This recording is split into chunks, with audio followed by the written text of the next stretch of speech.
A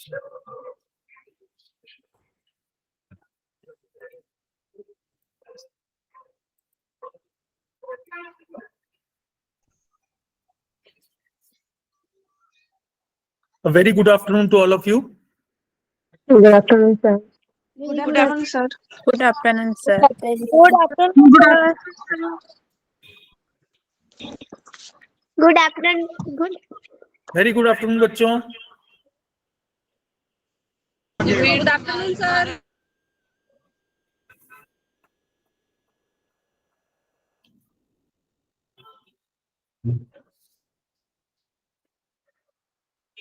Today is the 8th day of the workshop, which is being held by Department of Psychology, Government Mira Girls College, Udaipur. It's a 10 days workshop on understanding psychology. आज हमारा 8वां दिन है, 8th day है इस workshop का, और मुझे कहते कुछ भी अतिशयोक्ति नहीं होती कि हमारी जो वर्कशॉप है जिस पर्पस के लिए बनाई गई है उस पर्पस को फुलफिल करती हुई नजर आ रही है. सबसे जो पहले मैं बात करना चाह रहा हूं, आज हम लोग इमोशंस के बारे में बात करेंगे. हमारे साथ जो हमारी की स्पीकर है डॉक्टर रुक्मणी राधा स्वामी, जो कल भी हमारे साथ मौजूद थी. She is a former guest faculty government Meera girls college में. हमारी कॉलेज में ये गेस्ट फैकल्टी रही थी, और कल इन्होंने मोटिवेशन के बारे में बात करी थी. जिन्होंने मोटिवेशनल साइकिल की बात करी थी, मैस्लोस के मॉडल को समझाया था, नीड, ड्राइव, इंसेंटिव्स, प्राइमरी और सेकेंडरी मोटिव्स की भी बात करी थी. आज हम इमोशंस के बारे में इनको सुनना पसंद करेंगे. आज ये इमोशंस के मीनिंग और नेचर, जेम्स लेंजे की थ्योरी, कैनन बेडफोर्ड की theory, facial feedback hypothesis, specially emotions से फिजियोलॉजिकल चेंजेस क्या क्या होते हैं, इसके बारे में भी हम लोग इनको सुनना पसंद करेंगे. So Rukmani, are you ready? Yes, sir, really. Okay, so Rukmani, you share your PPT. You are sharing or we have to share it? Sir, actually आप शेयर कर दीजिए सर, यहाँ थोड़ा इशू हो रहा है कनेक्टिविटी का. Okay, so we will share it. Yes, sir.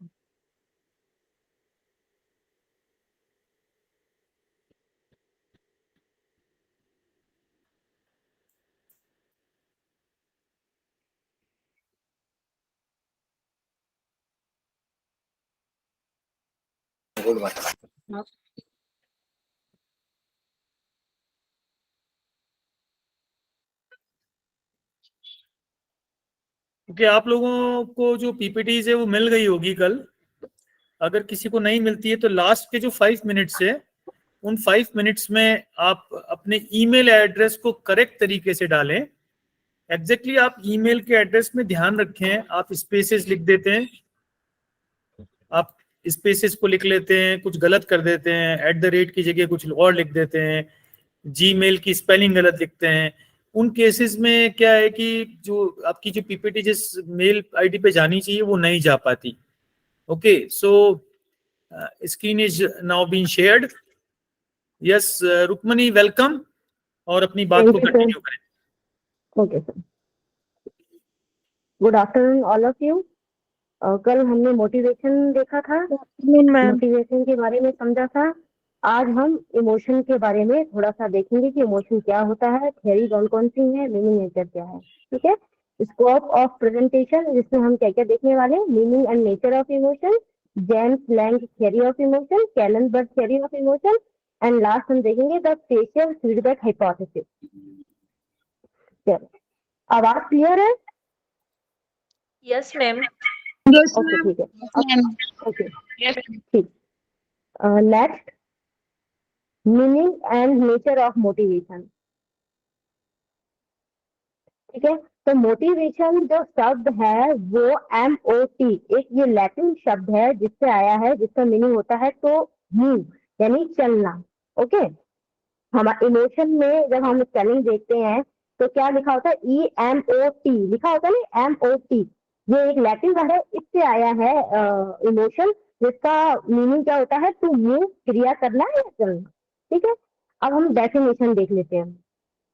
अब यहाँ पे संवेग को चेतना की जो फीलिंग का पहलू होता है उससे इन्होंने क्या किया है, डेफिनेशन दी है, जिसके इन्होंने टोटल 3 कुछ एलिमेंट्स बताए हैं, तत्व बताए हैं, ठीक है। अब फर्स्ट क्या बताया इन्होंने, कुछ शारीरिक उत्तेजना, मतलब जब आप संवेग की स्थिति में होते हो तो आप में कुछ शारीरिक उत्तेजना होती है, ठीक है। सेकंड ये कह रहे हैं कि जब आप किसी संवेग की सिचुएशन में होते हो या आप फील करते हो तो क्या होता है कि कुछ व्यवहार जो भावनाओं को बाहरी दुनिया के सामने प्रकट करते हैं, ठीक है, कि आप कुछ इमोशन जो फील कर रहे हो तो आप अपने बिहेवियर के थ्रू क्या करोगे, वो लोगों को दिखा दोगे, ठीक है। और थर्ड एलिमेंट होता है भावना के प्रति आंतरिक जागरूकता। अब आप जो भी फील कर रहे हो आपको इंटरनली भी क्या होता है, पता होता है कि आप मतलब अवेयर होते हो कि आपको किस चीज की फीलिंग हो रही है, ठीक है। तो जब भी आप संवेग की स्थिति में होते हो तो ये 3 चीजें होती है, ठीक है। इसको एक एग्जाम्पल के थ्रू देख लेते हैं। जैसे फॉर एग्जाम्पल आप कहीं जा रहे हो और आपके सामने कोई डॉग आ गया, ठीक है, जो आपको क्या करा, आपके सामने भौंक रहा है, ठीक है। तो अब आप क्या करोगे, आप में फिजिकल रिस्पॉन्सेस क्या होंगे कि आप क्या है, आपका शरीर जो है थोड़ा उत्तेजित हो जाएगा, ठीक है। और उसके बाद में आप क्या करोगे, आप जो डरोगे या जो कुछ भी भागोगे या कुछ भी व्यवहार करोगे वो क्या है, वो बाहरी दुनिया के सामने आएगा, ठीक है। और आप इनर अवेयरनेस, मतलब आपको खुद को, आपको डर का संवेग फीलिंग जो है वो आप खुद भी अवेयर होगी कि भाई मुझे डर लग रहा है, ठीक है। तो इमोशन में ये 3 चीजें जो है वो होती है।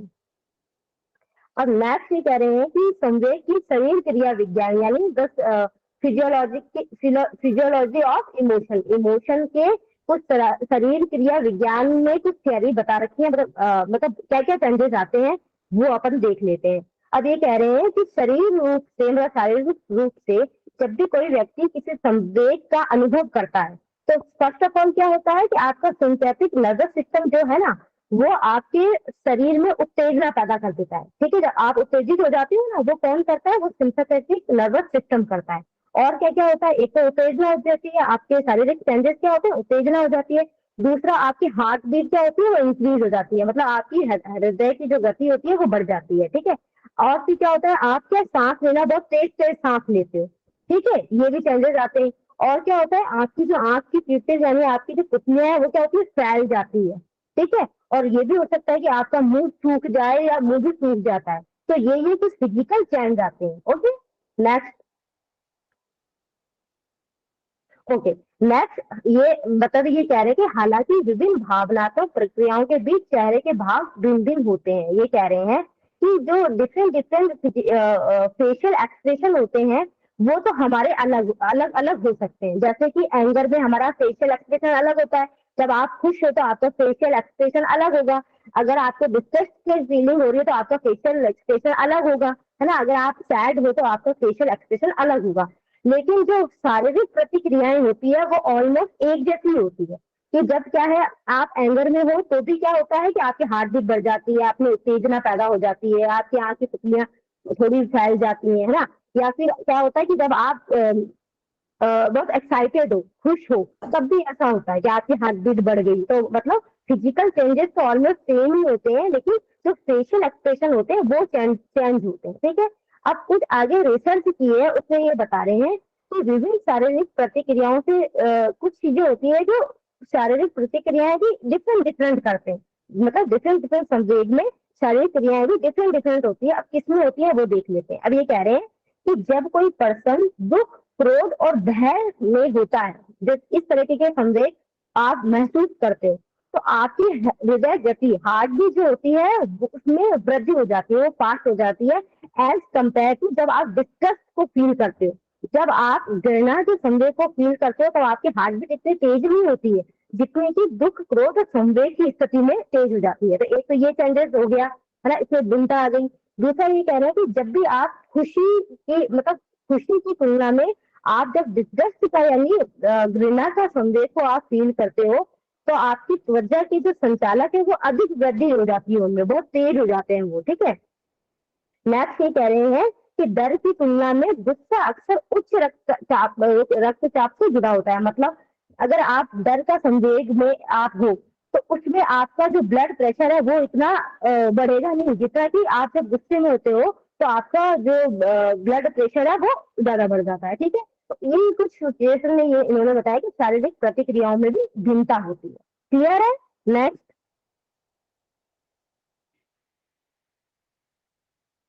यहाँ तक क्लियर है? Yes ma'am. Yes, ma'am. Okay, ठीक है। अब नेक्स्ट ये कह रहे हैं, ये तो हमने फिजिकली देख लिया कि फिजिकली क्या क्या चेंजेस होते हैं, क्या क्या डिफरेंसेस होते हैं, ठीक है। अब ये कह रहे हैं कि ब्रेन का भी कुछ ना कुछ मतलब रोल होता है। तो मस्तिष्क के मतलब ब्रेन का कौन सा हिस्सा है जो संवेग के विभिन्न पहलुओं में शामिल होता है, ठीक है। अब इसमें एक है आपका एमिगडेला, ठीक है। ये एमिगडेला मतलब ये मस्तिष्क के एरिया में एक लिम्बिक सिस्टम होता है, उसके भीतर एक छोटे से एरिया में होता है, ठीक है। और ये ह्यूमन बीइंग और एनिमल दोनों में जब आप डर और हैप्पीनेस के इमोशन फील करते हो उससे ही जुड़ा हुआ होता है, ठीक है। और साथ में ही ये आपका जो फेशियल एक्सप्रेशन जो आप शो करते हो उससे भी ये जुड़ा होता है एमिगडेला, ठीक है। और नेक्स्ट ये कह रहे हैं कि यहाँ पर इन्होंने क्या किया था, एक रिसर्च की थी, कुछ साइकोलॉजिस्ट थे, उन्होंने रिसर्च की। उन्होंने क्या किया कि कुछ चूहे रैट जो होते हैं ना उनको लिया और उनका एमिगडेला जो है उसको क्या कर दिया, डैमेज कर दिया। तो इन्होंने ये देखा कि वो जो चूहे थे मतलब वो जानवर थे, वो नई वस्तुओं से डरने के लिए क्लासिकल कंडीशनिंग नहीं, मतलब हम क्लासिकल कंडीशनिंग में क्या करते हैं, दो चीजों को जोड़ देते हैं, है ना, मतलब कंडीशनिंग करना सिखा सकते हैं। तो जब किसी का एमिगडेला जो है वो डैमेज कर दो तो हम उसको क्लासिकल कंडीशनिंग नहीं सिखा सकते, ठीक है। और साथ में क्या हुआ कि वो जो एनिमल थे या चूहे थे वो क्या करना, जो डर का संवेग था उसको एक्सप्रेस करना ही भूल गए। अगर किसी डरे हुए व्यक्ति को देख रहे हैं तो वो समझ ही नहीं पाए कि मतलब इस सिचुएशन में डरना है। अगर सिचुएशन डरने वाली है तो वो मतलब समझे ही नहीं कि यहाँ पे डरना है। क्यों? क्योंकि उनका एमिगडेला जो है वो क्या कर दिया था, डैमेज कर दिया था। तो ये रिसर्च की थी। नेक्स्ट, ओके, नेक्स्ट ये कह रहे हैं कि अगर सेम रिसर्च जो है अगर ह्यूमन पे भी करी जाए तो उनका एमिगडेला क्या करें हम, डैमेज कर दें या फिर उसमें कोई इंजरी हो जाए तो सेम चीज ह्यूमन के साथ में भी होगी कि हम भी क्या करेंगे, किसी के फेशियल एक्सप्रेशन देख के हम पहचान नहीं पाएंगे कि कैसा कौन सा फेशियल एक्सप्रेशन है। समझ गए? या किसी सिचुएशन में हम है तो हमें समझ में नहीं आएगा कि कौन सा इमोशन हमको देना है, ठीक। अब नेक्स्ट ये कह रहे हैं कि हमारा जो सकारात्मक इमोशन यानी पॉजिटिव इमोशन जो होते हैं वो ब्रेन के लेफ्ट फ्रंटल लोब से जुड़ा हुआ होता है, ठीक है। जब भी हम पॉजिटिव इमोशन में होते हैं, जब पॉजिटिव इमोशन फील करते हैं तो हमारे ब्रेन का कौन सा भाग जुड़ा हुआ होता है, कौन सा पार्ट जुड़ा हुआ होता है, लेफ्ट फ्रंटल लोब जुड़ी हुई होती है। और जब भी हम सैड या उदासी, चिंता, डिप्रेशन में होते हैं तो हमारा मतलब हम क्या कर रहे हैं, नेगेटिव इमोशंस को फील कर रहे हैं। तो उस टाइम हमारा ब्रेन का राइट फ्रंटल लोब जो होता है वो काम करता है, ठीक है। तो राइट फ्रंटल लोब के काम करने की वजह से हम क्या करते हैं, डिप्रेशन, चिंता और उदासी को फील करते हैं। और जो पॉजिटिव इमोशन होते हैं उनको हम किसकी वजह से फील करते हैं, लेफ्ट फ्रंटल लोब की वजह से फील करते हैं। नेक्स्ट,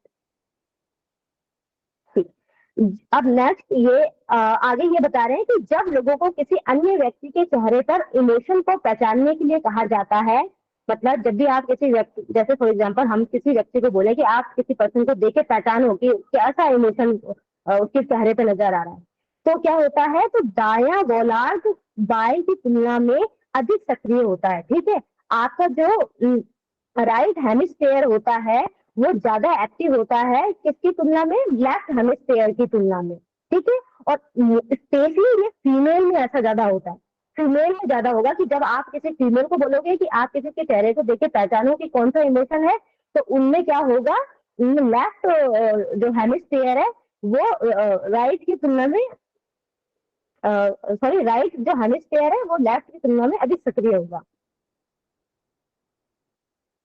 ठीक।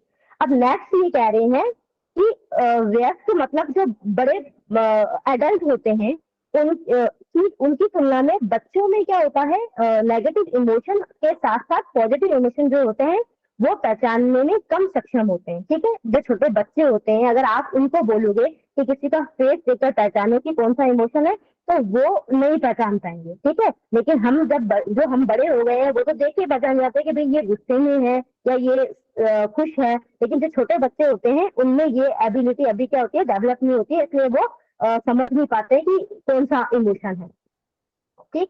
अब नेक्स्ट अपन सेकंड जो अपना एलिमेंट था वो देख लेते हैं, भावना का व्यवहार, भावनात्मक अभिव्यक्ति मतलब इमोशनल एक्सप्रेशन, ठीक है, मतलब व्यवहार में कैसे आप लेके आते हो। अब ये कह रहे हैं कि जब आप इमोशन में, डीप इमोशन में होते हो तो आप किस टाइप का बिहेवियर करते हो, ठीक है। इमोशन तो एक आंतरिक हो गया, बिहेवियर मतलब उसको बाहर दिखाना हो गया, तो किस तरीके का बिहेवियर करते हो। तो अब आप क्या करते हो, जब भी कोई इमोशन होता है तो आप क्या करते हो, कैसे पहचानते हैं हम, बाहर कैसे दिखता है किसी को कि कौन सा इमोशन है। तो आपके चेहरे का भाव मतलब फेशियल एक्सप्रेशन हो गया, आपकी बॉडी मूवमेंट होगी, शारीरिक गतिविधियां हो गई, और ऐसे कार्य जो दूसरों को संकेत देते हैं कि व्यक्ति कैसा महसूस कर रहा है, यानी कोई भी ऐसा संकेत जिससे हमें पता चले। उनमें क्या क्या आ जाएगा, जैसे आपने क्या किया, अपने भुओं को थोड़ा ऊपर किया, आप मुस्कुरा रहे हो या आप सैड एक्सप्रेशन दे रहे हो, आपके हाथ के इशारे, आपके हैंड के जो गेस्चर होते हैं वो, आपके शरीर की जो टर्निंग है या मूवमेंट है वो, या फिर भावनाओं को मतलब भावनाओं से रिलेटेड, इमोशन से रिलेटेड जो कुछ शब्द आपने बोला जिससे समझ में आया, है ना। तो ये चीजें क्या होती है जिससे हमें पता चलता है कि सामने वाला पर्सन कैसा फील कर रहा है, समझ रहे हो। तो ये चीज देखकर हम किसी के चेहरे पर अगर मतलब बहुत मुस्कुरा रहा है और अच्छा लग रहा है तो अपन क्या समझ आता है, इसको देखिए आज से ये बहुत खुश है ना, क्या बात है, आज से बहुत खुश हो, ठीक है। नेक्स्ट, ठीक, नेक्स्ट अब ये कह रहे हैं कि और भी कुछ स्टडी हुई है, उसमें ये कह रहे हैं कि जो डिफरेंट कल्चर होते हैं उसमें फेशियल एक्सप्रेशन मतलब चेहरे के भाव कैसे होते हैं, अलग अलग हो सकते हैं। हालांकि चेहरे के भाव मतलब फेशियल एक्सप्रेशन क्या है, कुछ जो है वो सार्वभौमिक भी होते हैं। ये कह रहे हैं कि डिफरेंट डिफरेंट जो कल्चर है उसमें कुछ हो सकता है कि फेशियल एक्सप्रेशन अलग हो, लेकिन कुछ ऐसे फेशियल एक्सप्रेशन है जो यूनिवर्सल है। इट मीन कि अगर वो किसी भी कल्चर के पर्सन को दिखाओगे ना, जैसे एंगर वाला फेस है, अगर वो किसी ट्राइब को दिखाओ या किसी भी कल्चर के पर्सन को दिखाओगे तो वो देखकर बताएगा कि ये एंगर का इमोशन है, ठीक है। सार्वभौमिक का मतलब ये होता है कि सब कहें कि भाई ये हाँ इमोशन का मतलब ये फियर का इमोशन है, फेस फोटो देख करके बोले कि हाँ ये फियर है।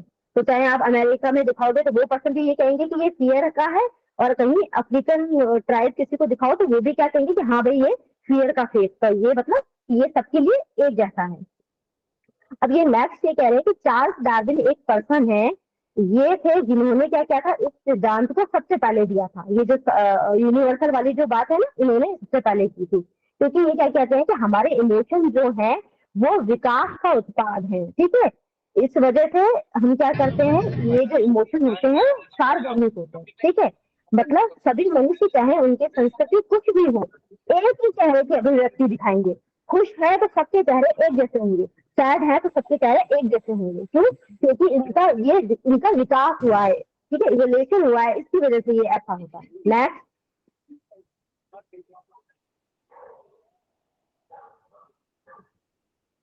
ओके, अब यहाँ पे ये कुछ 6 फेज हैं जिनमें डिफरेंट डिफरेंट इमोशंस हमको नजर आ रहे हैं, ठीक है।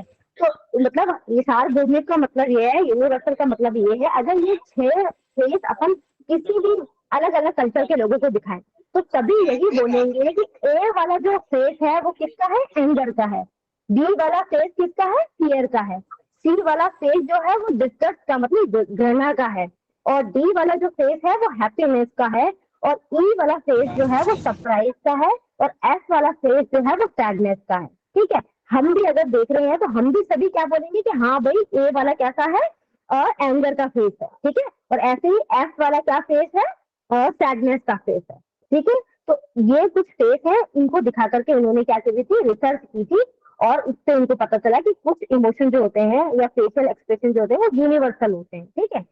Next, okay, next for example अपन एक देख लेते हैं कि जैसे कोई एंग्री फेस है, वो क्या होता है जब आप किसी एंग्री फेस, जैसे आपका दोस्त ही है वो, अब उसका चेहरा है बहुत गुस्से में, ठीक है। तो जब आप किसी को गुस्से कह रहे हैं, जैसे फॉर एग्जाम्पल आगे फादर है वो गुस्से में है, तो अपन क्या करते हैं कि आज तो पापा ना गुस्से में है, तो अपन क्या करते हैं कि थोड़े विनम्र हो जाते हैं। अगर बाई चांस कोई बात करनी है, कोई मस्ती वगैरह करनी होती है तो वो अपन करते हैं, एकदम शांत दिखाते हैं कि जैसे कि फादर का गुस्सा और नहीं बढ़ जाए, है ना, इसलिए हम शांत हो जाते हैं। तो वो हम कैसे हुए, उनके जो फेशियल एक्सप्रेशन था उसको देख के। ऐसे ही जैसे आपका दोस्त है वो गुस्से में है, तो वो आपको क्या संकेत दे रहा है, क्या सिग्नल दे रहा है, दोस्त सिग्नल दे रहा है या तो आप शांत हो जाओ, उसके सामने विनम्र हो जाओ, या फिर लड़ने के लिए तैयार हो, क्योंकि वो तो गुस्से में है, वो तो लड़ेगा, आपको भी लड़ना पड़ेगा, तो या तो लड़ो या फिर शांत हो जाओ। तो ये संकेत आपको देते हैं, ठीक है। अब नेक्स्ट ये कह रहे हैं कि जो डार्विन का विचार है ना, डार्विन ने जो अपनी जो मतलब जो स्टडी करी थी और जो विचार अपना दिया था उन्होंने, तो ये क्या है 20वीं सदी का है, उस टाइम का 20th सेंचुरी का है। तो उस टाइम क्या है व्यवहारवादी आंदोलन भी क्या था, उस टाइम राइज हो गया था, ठीक है। बिहेवियरिस्ट जो थे वो भी अपनी रिसर्च कर रहे थे। तो डार्विन की जो थ्योरी है वो तो आनुवंशिकता पे ज्यादा जोर देती है, लेकिन जो व्यवहारवादी है वो तो पर्यावरण पे ज्यादा जोर देते हैं, इन्वायरमेंट पे ज्यादा जोर देते हैं। वो क्या कहते हैं कि व्यक्ति की पर्सनैलिटी या फिर इमोशन, इन सब पे किसका ज्यादा फोकस होता है, किसका प्रभाव पड़ता है, इन्वायरमेंट का पड़ता है। लेकिन डार्विन क्या कह रहे हैं, ये तो आनुवंशिकता का पड़ता है, ठीक है। अब नेक्स्ट क्या है, अब नेक्स्ट कुछ और भी रिसर्च है, क्योंकि अब ये चीज हो रही है कि भाई जो व्यवहारवादी है वो तो इन्वायरमेंट पे फोकस करेंगे और डार्विन क्या कह रहे हैं, आनुवंशिकता पे। तो फिर नेक्स्ट कुछ और भी रिसर्च हुई है। अब अन्य रिसर्च में क्या हमको मतलब एविडेंस मिले हैं कि ये कहते हैं कि कम से कम एक सार्वभौमिक प्रकृति है, जो कि ये कह रहे हैं कि मतलब 7 ऐसी इमोशंस होते हैं जो कि क्या है, सार्वभौमिक होते हैं। अगर आप वो किसी को दिखाओगे तो वो सब में सेम ही होगा, अगर उसको कोई पर्सन फील कर रहा है तो वो सेम ही होगा, ठीक है। तो ये जो रिसर्च है वो डार्विन की विचार को क्या करती है, सपोर्ट करती है, कि जो वो कह रहे हैं ना आनुवंशिकता का रोल होता है उसको सपोर्ट करती है ये थ्योरी। नेक्स्ट, अब उसके लिए उन्होंने क्या किया, एक रिसर्च उन्होंने की थी और वो ये कहते हैं कि जो बच्चे जन्म से अंधे होते हैं, ठीक है, जो बच्चे जन्म से अंधे, उन्होंने कभी किसी का फेशियल एक्सप्रेशन देखा नहीं कि गुस्से का कैसा होता है, हैप्पीनेस का कैसा होता है, वो बच्चे भी जब खुश होते हैं तो सेम वैसे ही फेशियल एक्सप्रेशन दिखाते हैं जैसे कि दूसरे लोग दिखाते हैं, ठीक है। लेकिन उन्होंने तो कभी किसी का फेस देखा ही नहीं है। तो ये जो रिसर्च है वो प्रूव करती है कि जो डार्विन ने विचार दिए थे, मतलब जो आनुवंशिकता की बात की थी, वो सच है, ठीक है, as compare to environment. Next, यहाँ पे और भी कुछ साइकोलॉजिस्ट हैं जिन्होंने स्टडी की है, जिसमें एकमैन और फाइसन ये 2 पर्सन थे, इन्होंने रिसर्च की थी। इन्होंने रिसर्च क्या की थी, अलग अलग कल्चर को के लोगों को लेकर उन्होंने रिसर्च की थी। अब किन किन लोगों को लिया था, इन्होंने जापानीज को लिया था, यूरोपियंस को लिया था, अमेरिकन को लिया था, और न्यू गिनी की कुछ 4 जनजाति हैं उनको लिया था इन्होंने, ठीक है। और कम से कम इन्होंने क्या किया था, 7 चेहरे इनको पहचानने के लिए दिए थे। वो कौन कौन से थे, क्रोध का था, भय का था, घृणा का था, खुशी, आश्चर्य, दुख और अवमानना, इसके चेहरे थे वो इनको देखने के लिए दिए थे। नेक्स्ट, ठीक है। अब उन्होंने उसमें क्या देखा कि ये जो 7 फेस हैं वो उस सब कल्चर के लोगों ने पहचान लिए थे। किस किस ने, जापानीज वाले, यूरोपियन, अमेरिकन, और जो ट्राइब्स थे उन सब ने इसको क्या किया था, पहचान लिया था। तो यानी ये जो डार्विन की थ्योरी है उसको सपोर्ट कर रही है, यूनिवर्सल जो फेशियल एक्सप्रेशन है उसको सपोर्ट करती है ये रिसर्च। Next, okay. अब नेक्स्ट, कुछ डिस्प्ले रूल्स होते हैं। डिस्प्ले रूल्स वो होते हैं कि हमको अपने इमोशन को कब, किस टाइम, कैसे किसी के सामने दिखाना है, प्रदर्शित करना है, वो होते हैं डिस्प्ले रूल्स, ठीक है। और ये डिस्प्ले रूल्स जो है हम अपनी कल्चर से सीखते हैं। हमारा कल्चर हमको सिखाता है कि कौन सा इमोशन कब हमको एक्सप्रेस करना है। जैसे फॉर एग्जाम्पल, हमारा कल्चर हमें सिखाता है कि जब हम किसी पब्लिक प्लेस में हैं तो हमको गुस्सा नहीं करना है ना, अग्रेसिव बिहेवियर नहीं दिखाना है। कैसे दिखाना है, शांत रहते हैं, शांत, जैसे हम काम और कूल है। तो होता है ना कि मोस्टली लोग क्या करते हैं, जब बहुत पब्लिक प्लेस में होते हैं तो काम और कूल रहते हैं। क्यों, क्योंकि ये कुछ डिस्प्ले रूल है जिनको हमारी कल्चर ने हमको सिखाया है, ठीक है। और डिफरेंट डिफरेंट कल्चर के जो ये डिस्प्ले रूल है वो डिफरेंट डिफरेंट हो सकते हैं, क्योंकि सबकी संस्कृति अलग अलग है तो वो अलग अलग तरीके से बता सकती है, ठीक है। अब उदाहरण कि कैसे अलग अलग हो सकते हैं, तो ये बता रहे हैं कि जापानीज लोग जो होते हैं जब भी वो कोई पब्लिक सिचुएशन में होते हैं तो वो कैसे दिखाते हैं, वो काम शांत दिखाते हैं। नेक्स्ट, और जब वो अपने घर में चले गए, मतलब अपने निजी सिचुएशन में, पब्लिक प्राइवेट सिचुएशन में आ गए, तो हो सकता है कि वो अपने बच्चों को डांटे, अपनी वाइफ को डांटे, है ना। तो ये सब क्या है, ये जापानीज का कल्चर ऐसा है। ये डिस्प्ले रूल मतलब कि अग्रेसिव बिहेवियर है वो प्राइवेट सिचुएशन में दिखाते हैं और पब्लिक सिचुएशन में वो कैसे दिखते हैं, काम और कूल दिखाते हैं अपने आप को, ठीक है। अब इमोशन सार्वभौमिक है, जिस तरह से चेहरे पर व्यक्त किया जाता है वह सार्वभौमिक है, ठीक है। आप इमोशन जो होते हैं वो भी कैसे यूनिवर्सल है, आप अपने चेहरे पे क्या करते हो, व्यक्त करते हो जो भी इमोशन है, लेकिन ये व्यक्त किया जाता है या जो प्रदर्शित अपन करते हैं, ये इमोशन जो है ये प्रदर्शित करना किससे होता है, ये हमारे संस्कृति में जो हमको कल्चर में हमारे को नियम जो सिखाए उस पर डिपेंड करता है, ठीक है। नेक्स्ट, अब ये कह रहे हैं कि जो भी डिस्प्ले रूल, जो प्रदर्शन नियम, मतलब अपने इमोशन को प्रदर्शित करने के नियम, ये संस्कृतियों में भिन्न होते हैं।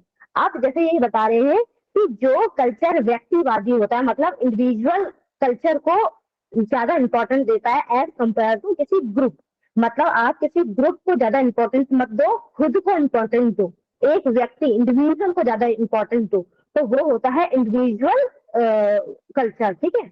और एक होता है कलेक्टिव कल्चर। कलेक्टिव कल्चर में क्या होता है कि जिसमें हम क्या करते हैं, ग्रुप को ज्यादा इंपॉर्टेंस देते हैं सेल्फ से, मतलब एक व्यक्ति से ज्यादा किसी ग्रुप को हम महत्व देते हैं, ग्रुप को ऊपर रखते हैं, ठीक है। अब ये दो तरीके के कल्चर होते हैं। अब यहाँ पे ये बता रहे हैं कि जो संयुक्त राज्य अमेरिका है, अमेरिका में व्यक्तिवादी कल्चर है, वहां पे व्यक्ति जो है व्यक्ति को ऊपर रखता है, समूह को नहीं। लेकिन जो जापान की संस्कृति है उसमें कैसा है, कलेक्टिव कल्चर है, वहां पे संस्कृति को, समूह को ऊपर रखा जाता है, वहां पे संस्कृति में सिखाया ही ऐसा जाता है कि समूह ऊपर होता है, व्यक्ति नीचे होता है, ठीक है। अब उसके बाद ये कह रहे हैं कि ये दोनों प्रकार के प्रदर्शन नियमों के बीच कम से कम कुछ अंतर इन संस्कृति भिन्नताओं के कारण होता है, ओके। तो जो डिस्प्ले जो रूल होता है, इसमें डिफरेंस किसकी वजह से आता है, इसकी वजह से आता है कि जो लोग व्यक्तिवादी हैं या समूहवादी हैं, ठीक है, इसकी वजह से अब डिफरेंस आता है। अब नेक्स्ट यहाँ पे ये कह रहे हैं कि डिस्प्ले रूल जो है वो मेल और फीमेल में भी प्रदर्शन जब वो करते हैं तो अलग अलग हो सकते हैं, तो मतलब जेंडर का भी रोल होता है डिस्प्ले रूल को, मतलब डिस्प्ले रूल में, ठीक है। अब कैसे, तो ये कह रहे हैं कि जैसे लड़के सामाजिक परिवेश में, मतलब जो बॉयज होते हैं वो सामाजिक, मतलब सोशल सेटिंग में क्या करते हैं, अपनी फीलिंग को एक्सप्रेस करना पसंद नहीं एक्सप्रेस करते, पर बट क्या होता है, लड़कियों को उनकी फीलिंग को एक्सप्रेस करने के लिए कहा जाता है और एनकरेज भी करते हैं कि तुम अपनी फीलिंग को एक्सप्रेस करो। जैसे फॉर एग्जाम्पल कोई ऐसी सिचुएशन है, सैड वाली सिचुएशन, ठीक है, तो लड़की को तो बोलेंगे कि तुम्हारा रोने का मन है तो रो लो, और एनकरेज करेंगे कि रो लो, लेकिन लड़के को कोई ये नहीं चाहेगा कि तुम रो लो, है ना। उन लड़कों को सिखाया जाता है कि रोना नहीं है तुमको, ठीक है, तो ये चीज है। अब नेक्स्ट ये कह रहे हैं कि महिलाएं आमतौर पर नकारात्मक भावनाओं को व्यक्त करने के लिए पुरुषों की तुलना में कम इच्छुक होती है। अब ये एक चीज और बता रहे हैं कि जो फीमेल होती हैं वो क्या करती हैं, अपनी नकारात्मक और नेगेटिव जो इमोशंस हैं उनको एक्सप्रेस करने की इच्छा नहीं होती उनको, मतलब पुरुष ज्यादा एक्सप्रेस करते हैं नेगेटिव इमोशन, फीमेल्स नहीं करती, ये रिसर्च में बताया गया है। नेक्स्ट, अब नेक्स्ट ये कह रहे हैं व्यक्तिपरक अनुभव और भावना को लेबल करना, मतलब आपकी जो सब्जेक्टिव एक्सपीरियंस है वो, और उनको आप लेबल यानी कोई नाम कैसे देते हो, ठीक है। अब ये हमारा तीसरा तत्व है, ठीक है। इसमें ये कह रहे हैं कि इमोशन का ये तीसरा तत्व है जो सब्जेक्टिव फीलिंग को एक लेबल देकर व्याख्या करता है। जैसे क्रोध, क्रोध क्या है, ये एक लेबल है, किसी कोई फीलिंग आपने फील किया और आपने उसको लेबल दे दिया क्रोध, ठीक है। ऐसे ही भय, आपने बॉडी के अंदर कुछ ऐसा फील किया और आपने उसको लेबल दे दिया भय का, ठीक है। ऐसे ही घृणा, खुशी, उदासी, शर्म, रुचि एक्सेट्रा, ये सब होगा, ठीक है।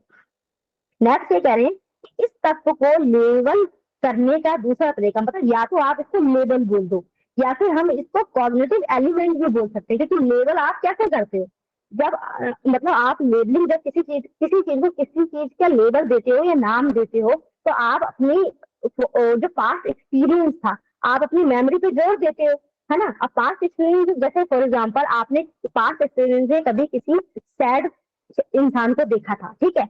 अब आप जब कहीं जा रहे हो और किसी को देख रहे हो, है ना, तो आप समटाइम बोलते हैं ना कि ये पर्सन कितना सैड है, आपने कैसे बोला, क्योंकि आपकी मेमोरी में वो चीज थी स्टोर, है ना, और वो उसके हिसाब से आपने उसको याद किया और आपने क्या करा, उसको लेबल कर दिया कि भाई ये पर्सन दुखी है, ठीक है।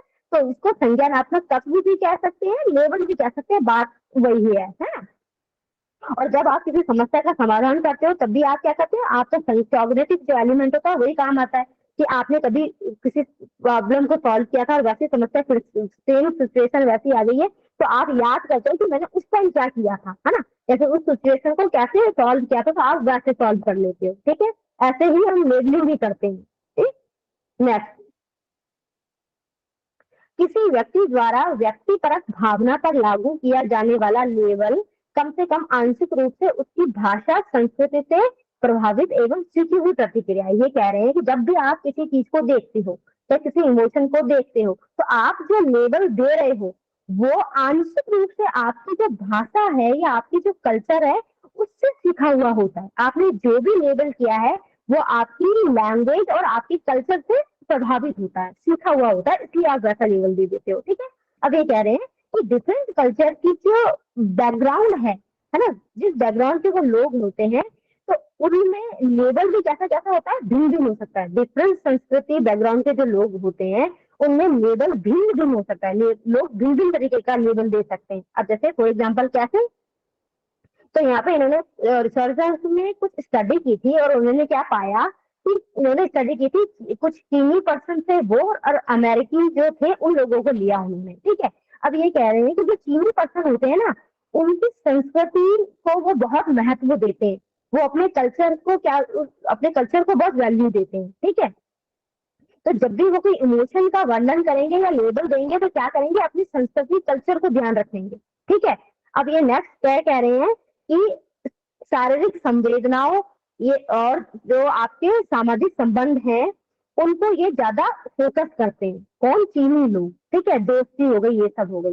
ठीक है, और जो अमेरिकी पर्सन होता है वो है, यहाँ पे एग्जाम्पल में ये बता रहे हैं, जैसे फॉर एग्जाम्पल आप किसी पर्सन को पसंद करते हैं। ठीक है, अब चीनी पर्सन जो है वो अगर किसी व्यक्ति को पसंद करता है ना, तो वो पहले क्या करेगा, उससे दोस्ती करेगा, उससे सोशल रिलेशनशिप बनाएगा, उसके बाद में बताएगा कि वो उसको पसंद करता है या उससे प्यार करता है। ठीक है, लेकिन अमेरिकन पर्सन क्या होते हैं, वो ये सब नहीं करते कि दोस्ती की है वो की, वो सीधा एक्सप्रेस कर देते हैं कि मैं तुमसे प्यार करता हूँ। ठीक है, तो ये चीज है कि चीनी पर्सन क्या करते हैं, वो थोड़ा रुकते हैं चीजों को बताने में, लेकिन अमेरिकन जो होते हैं वो सीधा एक्सप्रेस कर देते हैं, वो वेट नहीं करते कि दोस्त बनाए, ये करें या वो करें। ठीक है, ये एग्जाम्पल आगे समझते हैं।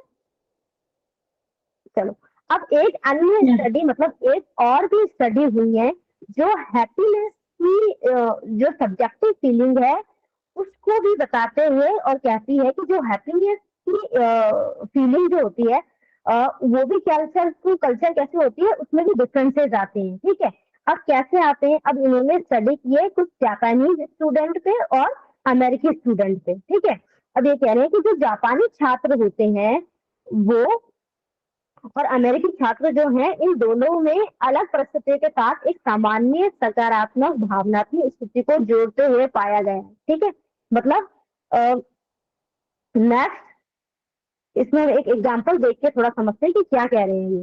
ये कह रहे हैं कि जो जापानी छात्र होते हैं ये सकारात्मक स्थिति मैत्रीपूर्ण या सामाजिक रूप से संलग्न भावनाओं से अधिक जुड़ी होती है। मतलब इनकी जो पॉजिटिव स्टेज जो होती है, और ये जब भी ये पॉजिटिव फील करते हैं किस किस चीजों से जोड़ते हैं, फ्रेंडली सोशली एंगेज जो चीजें होती है उनसे जोड़ते हैं। लेकिन जो अमेरिकी पर्सन जो होता है वो जब पॉजिटिव होता है, पॉजिटिव स्थिति में होता है, तो वो क्या है, सोशली डिसएंगेज होता है। और वो किस चीज से जोड़ता है उसको, मतलब जो सकारात्मक भावना है उसको किस चीज से जोड़ता है, वो जोड़ता है प्राइड से, गर्व से। ठीक है, इन लोगों जापानीज तो किससे जोड़ रहे हैं, मैत्रीपूर्ण सामाजिक जो है सोशली है इंगेज रहते हैं उन चीजों से जोड़ते हैं। ये और जो अमेरिकी है वो सोशली डिसएंगेज होते हैं और साथ में किससे जोड़ा उन्होंने, सकारात्मक भावना को प्राइड गर्व से जोड़ रहे हैं। ठीक है, तो इसमें मतलब खुद पे फोकस कर रहे हैं, ग्रुप पे नहीं कर रहे हैं। ठीक है, क्योंकि वो पर्सन को ज्यादा फोकस करते हैं, ग्रुप को नहीं। और जो जापानीज है वो क्या, उनका कल्चर कैसा है, कलेक्टिव है, वो ग्रुप को ज्यादा फोकस करते हैं ना कि इंडिविजुअल खुद को। नेक्स्ट, अब नेक्स्ट हम देख लेते हैं थियरीज ऑफ इमोशन। इमोशन की थियरी है वो हम देख लेते हैं।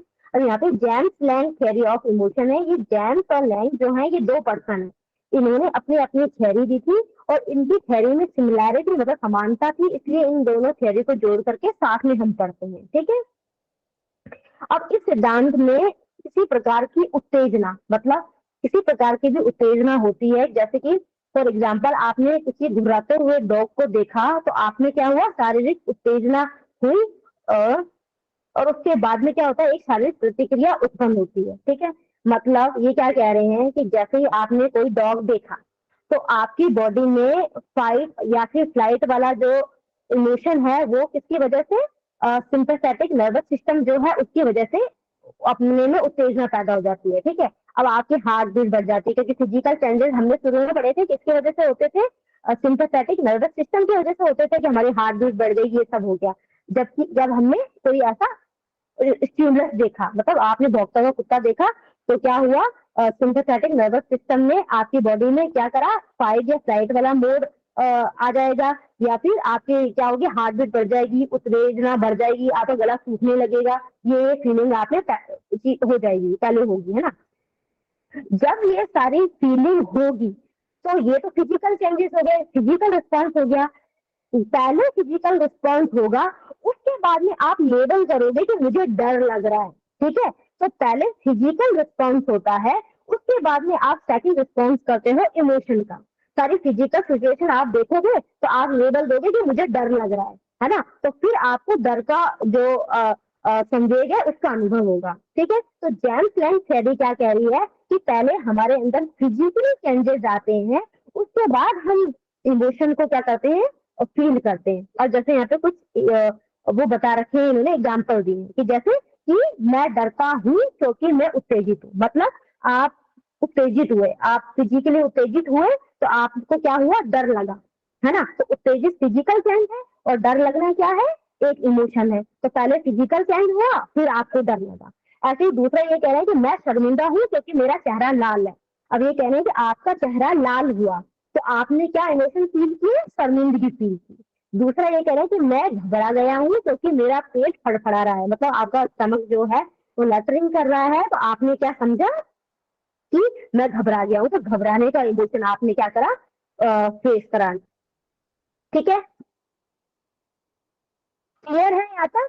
जेम्स लैंग थ्योरी क्या कहती है कि पहले फिजिकल चेंजेस होते हैं, उसके बाद में हम किसी इमोशन को क्या करते हैं, रिस्पॉन्स करते हैं या फील करते हैं। क्लियर है? Yes, ma'am. ओके, नेक्स्ट ये कह रहे हैं कि इन्होंने कुछ स्टडी की है और स्टडी में इन्होंने ये देखा कि स्पाइनल कोड अगर किसी की इंजर हो जाती है, इंजरी हो जाती है, मतलब रीढ़ की हड्डी में किसी के अगर इंजरी मतलब चोट वगैरह लग जाती है, तो ये जो स्पाइनल कॉर्ड है वो क्या करती है, सिंपैथेटिक नर्वस सिस्टम को काम करने से रोकती है। ठीक है, अब सिंपैथेटिक नर्वस सिस्टम क्या करता है, आपके अंदर फिजिकल चेंजेस लेके आता है ना, तो आपके बॉडी को तेजित करता है, ये सब करता है। तो अगर किसी की स्पाइनल कॉर्ड अगर इंजरी मतलब डैमेज हो जाए तो सिंपैथेटिक नर्वस सिस्टम क्या होगा, सही तरीके से काम नहीं करेगा, है ना। तो क्या होता है ये किसने देखा, तो ये कह रहे हैं, हालांकि जेम्स लैंग इसके बारे में क्या कहते हैं कि ऐसे लोग जिनकी स्पाइनल कॉर्ड जो है वो डैमेज हो गई है या फिर इंजरी हो गई है, तो वो जो है इमोशन को मतलब उत्तेजना और ये सब जो है वो उनको ज्यादा दिखाना नहीं चाहिए, क्योंकि वो क्या करेंगे, पहचान नहीं पाएंगे। ठीक है, उनके अंदर कोई इमोशन उत्तेजना ये सब पैदा नहीं होगी, वो पहचान नहीं पाएंगे, तो इसलिए उनको ऐसी सिचुएशन में नहीं लाना चाहिए। ठीक है, लेकिन ऐसा रियल में नहीं होता है। इन्होंने जो बात कही है तो कुछ लोगों ने रिसर्च करके बोला कि ऐसा होता नहीं है। अब कैसे, तो ये बोल रहे हैं कि अगर किसी के स्पाइनल कॉर्ड में इंजरी हो जाए, मतलब रीढ़ की हड्डी की चोट वाले लोगों के कई स्टडी की, जिनकी स्पाइनल कॉर्ड डैमेज हो गई थी या इंजरी हो गई थी, उनको इन्होंने स्टडी की और उन्होंने ये देखा कि वो लोग भी जब किसी इमोशन का अनुभव करते हैं तो इमोशन को अनुभव करने में वो सक्षम है, और कभी कभी बहुत अच्छी तरीके से, तुरंत तरीके से भी वो क्या करते हैं, इमोशन को समझ जाते हैं। ठीक है, अब ये जेम्स लैंग थ्योरी का एक डायग्राम भी है, उसको देख के भी हम समझ सकते हैं कि जैसे जेम्स लैंग थ्योरी क्या कहती है कि I am afraid because I am shaking, मतलब आपकी बॉडी शेक की, मतलब आपकी बॉडी में झंझनाहट टाइप कुछ हुआ तो आपको फिजिकल चेंज पहले हुआ और फिर आपने लेबलिंग क्या कर दी कि मैं अफ्रेड मतलब डरा हुआ हूँ। ठीक है, अब यहाँ पे फॉर एग्जाम्पल क्लियर समझ लेते हैं, जैसे एक स्टिमुलस है, डॉग है, यहाँ पे भौंकता हुआ डॉग है। ठीक है, अब आप फर्स्ट रिस्पॉन्स क्या करते हो कि आपका जो ऑटोनॉमस सिस्टम जो है जिसमें सिंपैथेटिक नर्वस सिस्टम क्या करेगा, आपकी बॉडी में चेंजेस ले आएगा, अराउजल कर देगा, आपकी बॉडी को अराउज कर देगा। तो पहले फिजिकल चेंज आएंगे, फर्स्ट रिस्पॉन्स आप क्या करोगे, फिजिकल चेंजेस आएंगे। और सेकंड रिस्पॉन्स आप करोगे कि आपको पता चलेगा कि आपको डर लग रहा है। तो इमोशन क्या है, सेकंड रिस्पॉन्स है, फर्स्ट रिस्पॉन्स होता है फिजिकल चेंज। क्लियर। अब नेक्स्ट थियरी हम देख लेते हैं, Cannon Bard theory of emotion. I think आपको जेम्स लैंग थियरी समझ में आ गई। आगे बढ़ जाएं। Yes ma'am. Yes ma'am.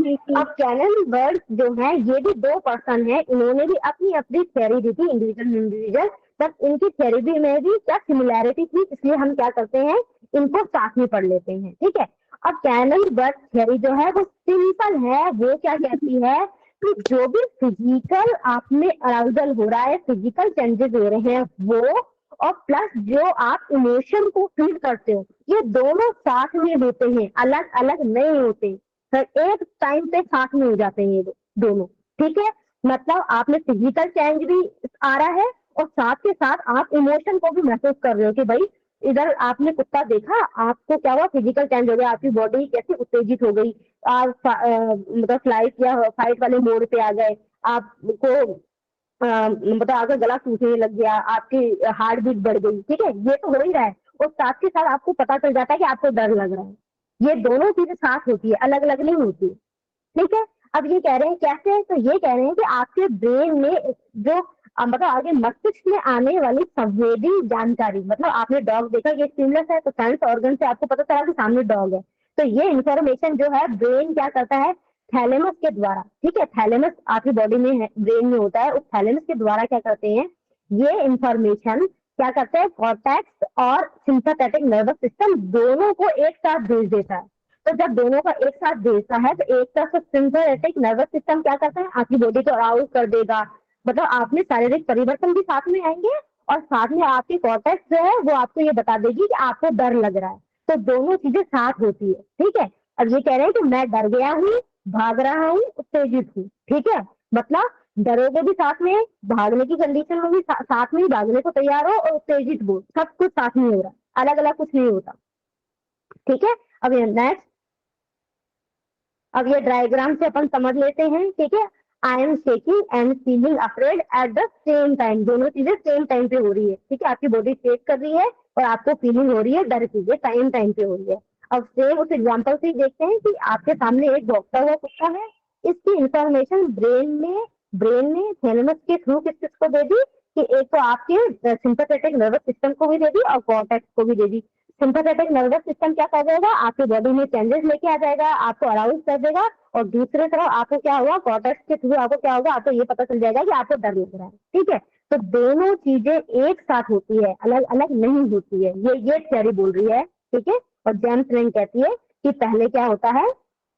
Next, अब थोड़ा कंपेयर अभी अपन कर सकते हैं, इस डायग्राम को देखते हैं। जैसे जेम्स लैंग थियरी क्या कह रही है कि आपने भौंकता हुआ कुत्ता देखा, पहले आपकी बॉडी में चेंजेस आएंगे जो कि सिंपैथेटिक नर्वस सिस्टम लेकर आता है, और उसके बाद में सेकंड रिस्पॉन्स आप करते हो कि आप ये फील करते हो कि आपको डर लग रहा है। ठीक है, और कैनन-बर्ग थियरी क्या कह रही है कि आपने भौंकता हुआ डॉग देखा, ये सेंस आपके सेंसेस के थ्रू ब्रेन में गया, ब्रेन ने क्या करा, at a time same time पे ही ये जो मैसेज है ये सिंपैथेटिक नर्वस सिस्टम को भी दे दिया और कॉर्टेक्स को भी दे दिया।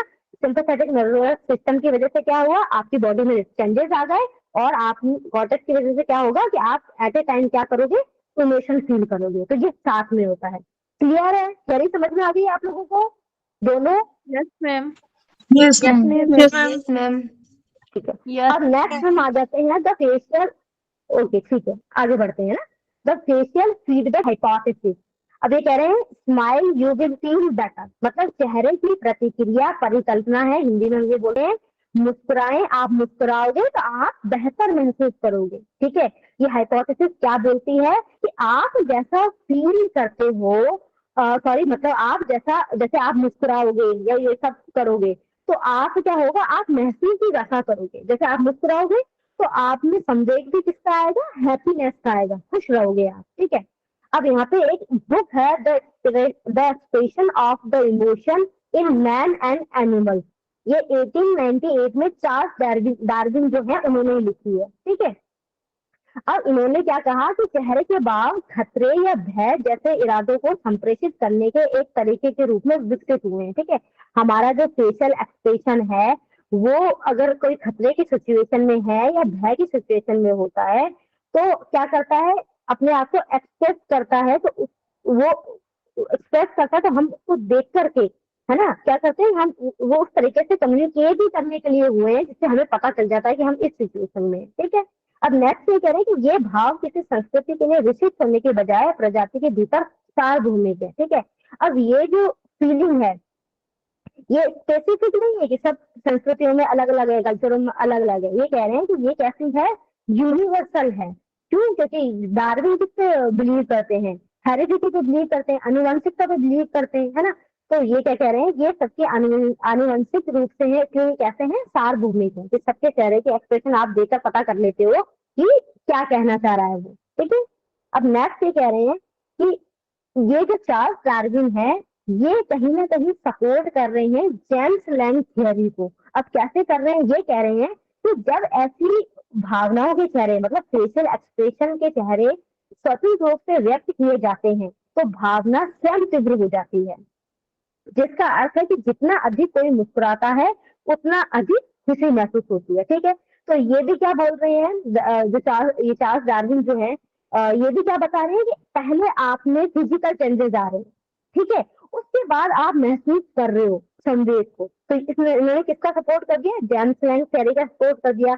ये कह रहे हैं कि आप जितना ज्यादा मुस्कुराओगे, ठीक है, उतना ही ज्यादा आप क्या करोगे, खुशी का संवेद जो है उसे महसूस करोगे। ठीक है, तो मुस्कुराना फिजिकल है और उसके अंदर खुशी महसूस करना, खुशी मतलब आप संवेद महसूस करोगे। नेक्स्ट क्या हो रहा है, जब ये चीज हुई मतलब डार्विन की थ्योरी में जेम्स लैंग को सपोर्ट किया तो उसके बाद में कुछ मॉडर्न साइकोलॉजिस्ट हैं, उन्होंने भी अपने अपने जो थ्योरी है उनको क्या करा, उनकी भी जो रिसर्च है वो भी डार्विन की थ्योरी को सपोर्ट करती है। ठीक है, उसके बाद में कुछ और भी जो मॉडर्न जो साइकोलॉजिस्ट है उन्होंने कुछ रिसर्च की और थ्योरी दी। उसमें से एक ये है जो फेशियल फीडबैक हाइपोथेसिस है, वो है ये उसको मतलब जो मॉडर्न साइकोलॉजिस्ट ने जो सिद्धांत दिए थे उनका नाम क्या है, फेशियल फीडबैक हाइपोथेसिस। ठीक है, अब ये कह रहे हैं कि रुक्मणी एक मिनट बेटा, यह क्या स्लाइड्स दिख रही है क्या Yes, सभी sir. को? नहीं सर, स्लाइड नहीं दिख रही है। अभी मैं शेयर करता हूँ, किसी ने शेयर कर दी स्क्रीन बीच में। ओके, वापस शेयर कर रहा हूँ, मेरे को एक minute.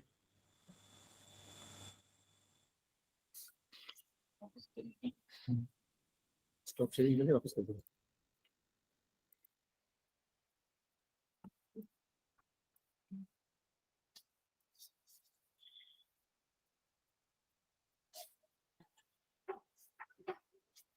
Now it is okay? Yes, Yes, sir. sir. Yes, sir.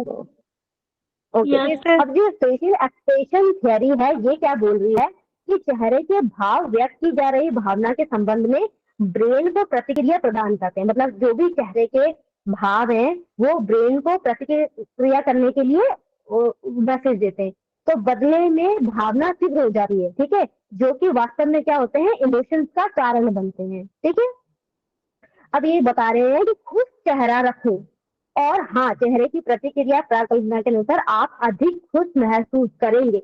मतलब आप खुश वाला चेहरा रखो, हैप्पी वाला चेहरा रखो। तो ये हाइपोथेसिस क्या कहते हैं कि आप हैप्पी वाला चेहरा रखोगे तो आप अपने आप में ही अधिक खुश महसूस करोगे। तो फेशियल फीडबैक थ्योरी सिंपल था, कुछ ज्यादा वो नहीं है, नाम ऐसा लग रहा है कि पता नहीं क्या है।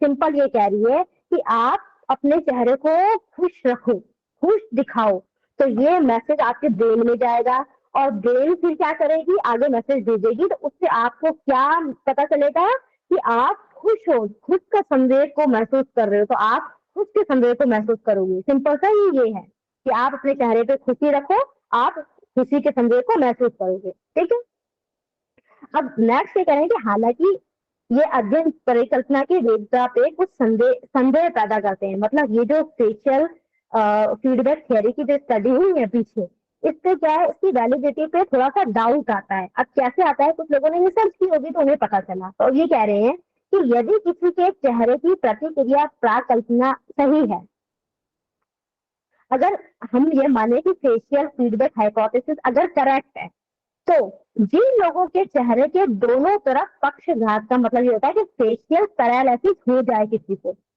तो उन्हें सामान्य तरीके से भावनाओं का अनुभव करने में असमर्थ होना चाहिए। सही बात है। अगर हम किसी की अगर फीडबैक फेशियल हाइपोथेसिस को अगर हम करेक्ट मान लें कि हम चेहरे पे खुशी लेके आएंगे तो खुशी का संवेग महसूस करेंगे, है ना। तो अब ये बोल रहे हैं कि अगर किसी पर्सन को फेशियल पैरालिसिस हो जाए, मतलब वो जो पैरालिसिस हो जाता है क्या होता है, बॉडी वर्क नहीं करती है तो उनका चेहरा वर्क नहीं करेगा, तो फिर इसका मतलब फीडबैक हाइपोथेसिस के अकॉर्डिंग तो उनको क्या है, वो तो अनुभव करेंगे नहीं खुशी का और दुख का किसी का भी, है ना। तो ये रिसर्च की तो वो कहते हैं ऐसा नहीं होता है, ऐसा नहीं होता है। जिस व्यक्ति को फेशियल पैरालिसिस हो भी जाता है ना, तो वो चेहरे पे तो अब दिखाएगा नहीं, दुख खुश थे उसका तो बॉडी वर्क करेगी नहीं, लेकिन वो अंदर से फील करता है इमोशन को। अगर वो दुख है तो दुख को फील करेगा, और वो अगर खुश है तो खुश को वो अंदर से फील करता है, भले वो चेहरे पे नहीं दिखाता है। तो ये स्टडी कहीं ना कहीं जो फेशियल फीडबैक हाइपोथेसिस है उस पर सवाल उठाती है कि ये सही नहीं है अकॉर्डिंग टू, अगर ये रिसर्च को हम सही माने तो, है ना। चलो, और फेशियल फीडबैक थियरी को भी हम एग्जांपल के थ्रू देख सकते हैं, है ना। वही एग्जांपल ले लेते हैं कि आपके सामने स्टिमुलस है एक भौंकता हुआ कुत्ता, ठीक है। तो फर्स्ट रिस्पॉन्स डॉग है, भौंकता हुआ है, तो फर्स्ट रिस्पॉन्स क्या होगा कि ऑटोनोमस सिस्टम जो है उसके थ्रू जो सिंपैथेटिक नर्वस सिस्टम है उसकी वजह से क्या होगा, आपकी बॉडी अराउज हो जाएगी, है ना। और आपके फेशियल एक्सप्रेशन क्या होंगे, चेंज हो जाएंगे।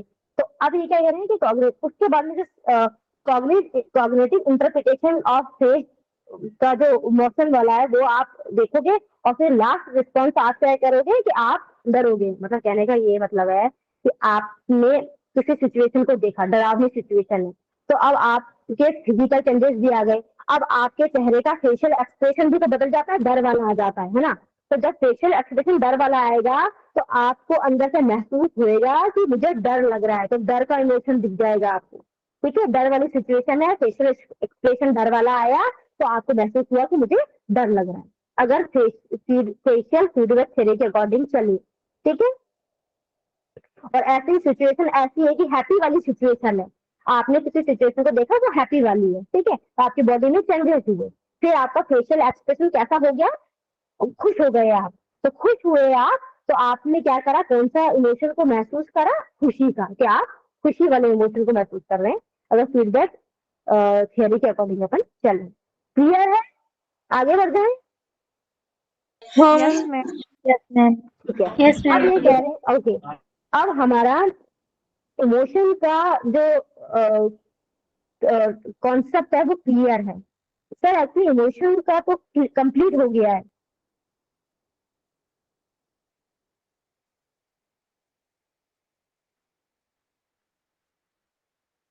सर।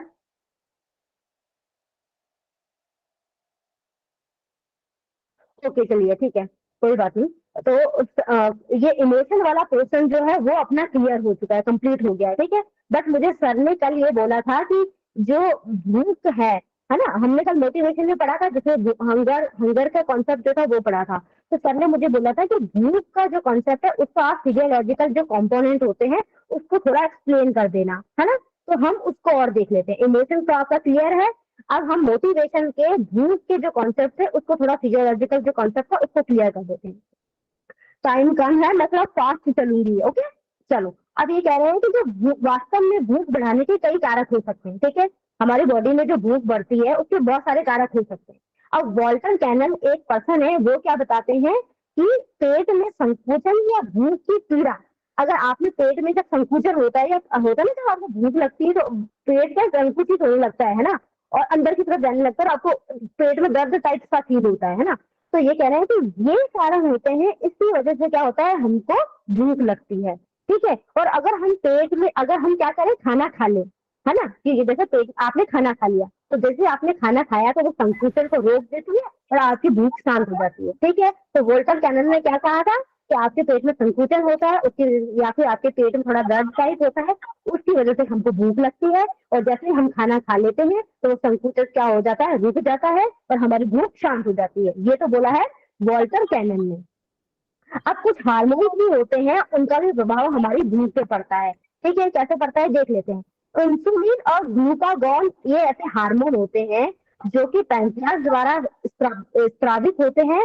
पैंक्रियास को अग्नाशय भी बोल सकते हैं। ठीक है, ये जो है ये आपके पूरे शरीर की वसा, प्रोटीन, कार्बोहाइड्रेट के स्तर को और साथ में आपका ग्लूकोज यानी रक्त शर्करा का जो स्तर होता है उसको नियंत्रित करते हैं। ठीक है, इनका काम क्या होता है, इंसुलिन और ग्लूकागॉन जो हार्मोन है, ठीक है, ये क्या करते हैं, आपकी बॉडी के अंदर वसा, प्रोटीन, कार्बोहाइड्रेट का स्तर जो होता है और ग्लूकोज यानी रक्त शर्करा का सहित इन सबको क्या करते हैं, नियंत्रित करके रखते हैं, कंट्रोल करके रखते हैं। ठीक है, अब इंसुलिन क्या करती है, ये रक्त प्रवाह में ग्लूकोज के स्तर को कम करता है। इंसुलिन क्या करती है कि आपका ब्लड स्ट्रीम जो होता है उसमें ग्लूकोज के स्तर को कम कर देता है, जबकि ग्लूकागॉन क्या करता है, इस स्तर को बढ़ा देता है। ठीक है, इंसुलिन तो रक्त प्रवाह में ग्लूकोज के स्तर को कम कर देती है और ग्लूकागॉन क्या करता है, ग्लूकोज के स्तर को बढ़ाने का काम करता है। क्लियर, चलो नेक्स्ट। अब इंसुलिन आमतौर पर खाना शुरू होने के बाद अधिक मात्रा में स्रावित होता है। ठीक है, जैसे आप खाना खाते हो तो इंसुलिन की मात्रा बढ़ जाती है ना, तो ये कह रहे हैं कि खाना खाने के बाद जो इंसुलिन होता है वो अधिक मात्रा में स्रावित होता है, ये होता है, और रक्त शर्करा के स्तर में गिरावट के कारण अधिक भूख का एहसास होता है। ठीक है, इंसुलिन की मात्रा क्या कर दी, इसने कम कर दी, क्योंकि स्रावित रिलीज कर दिया, तो अब आपको क्या, रक्त शर्करा का स्तर आपका क्या हो गया, नीचे हो गया, इसकी वजह से क्या होगा, आपको भूख लगेगी। ठीक है, अब नेक्स्ट ये कह रहे हैं कि कार्बोहाइड्रेट जो होता है विशेष रूप से वे चीजें होती है जो सरल या अधिक परिष्कृत होते हैं। कार्बोहाइड्रेट ऐसे सिंपल या हाईली रिफाइंड सच जैसे शुगर हो गई, फ्रूट ड्रिंक हो गई, व्हाइट फ्लोर हो गया मतलब आटा हो गया, है ना, सफेद ब्रेड हो गई, पास्ता हो गया, उसके अंदर होते हैं। ये क्या करते हैं, इंसुलिन के स्तर का कारण बनते हैं, मतलब और ये इंसुलिन के स्तर का ये कारण बनते हैं ये चीजें जो है। ठीक है, और अन्य खाद्य पदार्थों की तुलना में इनमें और भी अधिक वृद्धि हो जाती है। इनकी वजह से आपके इंसुलिन में और वृद्धि हो जाती है एज कम्पेयर टू आप अगर दूसरा कोई खाते हो, फूड खाते हो, क्योंकि इन खाद्य पदार्थों में एक ही समय में इतनी बड़ी मात्रा में ग्लूकोज रिलीज होता है। ठीक है, ये जब आप ऐसे फूड खाते हो, शुगर हो गई और या फिर ये फ्रूट वाला हो गया, ब्रेड, पास्ता, ये सब हो गया, तो इससे क्या होता है कि ज्यादा मात्रा में ग्लूकोज क्या होता है, रिलीज होता है। नेक्स्ट, अब ये नेक्स्ट बोल रहे हैं कि उच्च रक्त शर्करा के कारण अत्यधिक इंसुलिन रिलीज होता है। ठीक है, जब आपका हाई ब्लड इंसुलिन जो है आपका रक्त स्तर की शर्करा के कारण क्या होता है, आपका मतलब हाई ब्लड शुगर जब है, ज्यादा हो जाती है, तो क्या होता है, इसकी वजह से आप अधिक इंसुलिन को क्या करते हो, रिलीज करते हो, आपकी बॉडी जो है अधिक इंसुलिन को रिलीज करती है, जिससे क्या होता है, रक्त शर्करा का जो स्तर है वो कम हो जाता है। ठीक है, और भूख बढ़ जाती है और आप अधिक खाने लग जाते हो, आपकी प्रवृत्ति क्या हो जाती है, आप ज्यादा खाने लग जाते हो क्योंकि भूख बढ़ गई है आपकी। ठीक है, इसलिए क्या होता है, जब भी कोई डॉक्टर होते हैं या जो फिटनेस वाले पर्सन होते हैं, वो आपको कार्बोहाइड्रेट की चीजों को लेने से क्या करते हैं, कहते हैं कि कम लेनी चाहिए, कम कार्बोहाइड्रेट वाली चीजों को लेना चाहिए, या फिर एक फिक्स अमाउंट होता है उतना ही लेना चाहिए, उससे ज्यादा नहीं लेना चाहिए, इसीलिए कहा जाता है। ठीक है, अब ये कह रहे हैं कि इन आहारों के समर्थन का तर्क है कि यदि लोग कार्बोहाइड्रेट को नियंत्रित करते हैं तो वह इंसुलिन की प्रतिक्रिया को भी नियंत्रित कर लोगे। ठीक है, अब आप कम कार्बोहाइड्रेट चीजों को लोगे तो आपके इंसुलिन की जो प्रतिक्रिया है वो भी कंट्रोल हो जाएगी, और इसकी वजह से क्या होगा, आपकी भूख भी आपको कम लगेगी, आप ज्यादा खाओगे भी नहीं, तो इससे आपका जो है कार्बोहाइड्रेट ज्यादा बढ़ेगा नहीं और इंसुलिन ज्यादा रिलीज नहीं होगा। ठीक है, अब ये चीज तो हो गई। अब नेक्स्ट ये कह रहे हैं कि अभी जो हाल में स्टडी हुई है कुछ, उसमें एक और है लेप्टिन नामक हार्मोन है, उसको भी बताया गया है कि ये भी हमारी भूख को क्या करती है, नियंत्रित करती है। ठीक है, अब ये कह रहे हैं कि जब रक्त प्रवाह में हार्मोन छोड़ा जाता है, मतलब जब रक्त प्रवाह में हार्मोन रिलीज होता है, तो लेप्टिन जो है वो हाइपोथैलेमस को संकेत देता है कि शरीर को पर्याप्त भोजन मिल गया। ओके, तो लेप्टिन का काम होता है कि ये हाइपोथैलेमस को सिग्नल देता है कि शरीर को पर्याप्त भोजन मिल गया है, तो जब ऐसा सिग्नल भेजते हैं तो हमको क्या होता है, भूख कम हो जाती है हमारी, मतलब हमारी भूख शांत हो जाती है और हम ये फील करते हैं कि अब हमको भूख नहीं लग रही है। ठीक है, मतलब पेट फुल हो गया, अब हम खाना बंद कर देते हैं। Okay Rukmani, thank you. Sir. Rukmani, time हमारा कंप्लीट हो गया है एग्जैक्टली। Yes sir. जी द रोल ऑफ हाइपोथैलेमस भी है इसके अंदर और थर्स्ट के रीजंस भी है, but it is well mentioned in the slides also. I have just look out the slides, मैंने सारी स्लाइड्स को देखा था, आपने बहुत अच्छी तरीके से मेंशन किया है। हम इसको शेयर कर देंगे आप सभी स्टूडेंट्स के बीच में। Okay, lot of questions may be there, but just because of the shortage of the time, because 5 हमने क्रॉस कर लिया, किसी भी मिनट पे हमारा जो मीट का जो लिंक है वो खत्म हो सकता है। छोटा सा एक इंस्ट्रक्शन है, आपके क्वेश्चंस को आप सहेज के रखिए, last day will take it, questions को हम ले लेंगे। ऑल द जो हमारे 5 जो की पर्सन्स हैं इस वर्कशॉप के, वो 5 लास्ट डे हमारे साथ होंगे और will just discuss few things. अगर आपके कुछ क्वेश्चंस है तो will take up those questions also. So आज की बात यहीं खत्म करेंगे हम लोग। योगीसा Soni has raised a hand. Okay, yes, I'll take only your question, please Yogisha.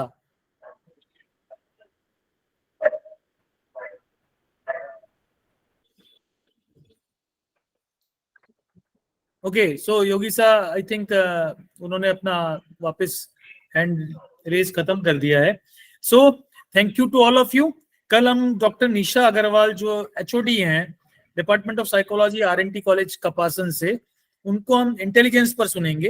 Intelligence में meaning, nature, factors affecting intelligence, measurement of intelligence, methods and types of test, special few theories also will read out. Spearman two-factor theory, Gardner multiple intelligence theory, Sternberg's triarchic and Cattell's की theory, ये different theories intelligence के बारे में पढ़ेंगे। Intelligence के chapter को हम 27th को, मतलब 9th day of the workshop, Wednesday कल शाम को 4 बजे हम सभी वापस आपके साथ हैं। Should not worry about the certificates and all other asking things. Lot of mails मेरे पास या मेरे पास जो phone calls आ रहे हैं, लेकिन मैं बता दूं आपको कि the students which were regular, mostly regular, उन लोगों को सबको certifications provide किया जाएगा।